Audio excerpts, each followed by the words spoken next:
तीसरा क्वेश्चन खत्म हो चुका। अब इस वीडियो में चौथा क्वेश्चन बता रहा है, ठीक है। देखिए a के मान -4 दिया है, फिर a plus d Khalistan a plus 2d Khalistan a plus 3d Khalistan a plus 4d Khalistan और a प्लस 5d के मान क्या दिया 6 दिया है। नहीं, चलिए लिख देंगे कि a बराबर -4 है, a प्लस d बराबर बॉक्स खाली, a प्लस 2d बराबर बॉक्स खाली, a प्लस 3d बराबर बॉक्स खाली। नहीं, a plus D, a plus 2d, a plus 3d, इसके बाद क्या a प्लस 4d बराबर बॉक्स खाली, a प्लस 5d बराबर क्या दिया है 6 दिया है। नहीं, तो a प्लस 5d बराबर 6 दिया है, तो a के मान क्या है -4 है, तो a प्लस 5d बराबर 6 दिया है, तो a के मान -4 प्लस 5d बराबर 6, तो 5d बराबर 6 माइनस में इधर जाएगा प्लस में 4, तो 5d बराबर क्या हो जाएगा 10, इसलिए d बराबर क्या हो जाएगा 10/5 बराबर क्या हो जाएगा 2 आ गया। d के मान क्या हो गया बाबू 2 आ गया। नहीं, तो लिखेंगे कि a प्लस d बराबर बॉक्स का है खाली, तो a के मान पहले से क्या है -4 प्लस d के मान 2 बराबर क्या हो जाएगा -2, -4 प्लस 2 बराबर क्या हो जाएगा माइनस, फिर बराबर का चिन्ह माइनस हो जाएगा। अब चलिए a प्लस 2d फिर बॉक्स का है खाली, तो a प्लस 2d, तो a के मान -4 है प्लस 2 और गुना d के मान क्या है 2 आया। नहीं, तो -4 प्लस 4 बराबर क्या हो जाएगा 0 हो जाएगा।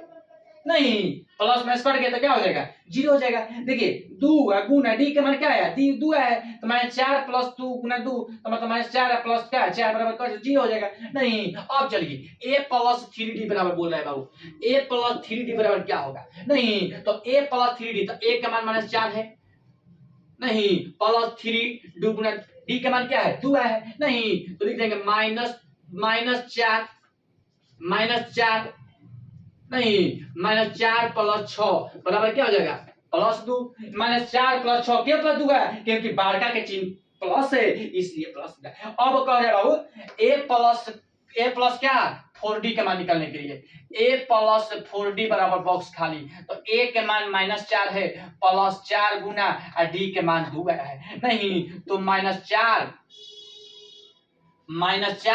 और प्लस 8 नहीं बराबर क्या हो जाएगा 4 हो जाएगा। नहीं, -4 प्लस 8 बराबर क्या 4, मतलब प्लस। तो देखिए बाबू क्वेश्चन कह रहा है कि a plus d, a plus 2d, a plus 3d, a plus 4d में क्या आंसर होगा। देखिए तो a प्लस d के मान क्या है a प्लस d के मान -2 आया है। नहीं, a प्लस 2d के मान 0 आया है, a प्लस 3d के मान 2 आया है और a प्लस 4d के मान 4 है। मतलब कि जहां जहां बाबू मान कर रहा है निकालने के लिए वहां आपका आंसर आ गया। ठीक है, तो एक बुक में आपका आया होगा, एक आपका आया होगा -2 आया होगा, ठीक है, एक आपका 0 आया होगा, एक आपका 2 आया होगा और एक आपका क्या 4 आया होगा। ठीक है, यही बाबू बुक में आंसर होगा और इसी में आपको क्या करना है भरना है कि a प्लस d का मान क्या होगा, a प्लस 2d का मान क्या होगा, a प्लस 3d का मान क्या होगा, a प्लस 4d का मान क्या होगा। नहीं, ये बोला था तो आपको ये निकाल के दे दीजिए। ठीक है, अब इस नेक्स्ट वीडियो में आपको तीसरा का 5वां क्वेश्चन बताना है। ठीक है, इसके बाद हम कल फिर इसके बाद हम आएंगे तो फिर इसके बाद नेक्स्ट वीडियो मिलेंगे। ठीक है, चलिए।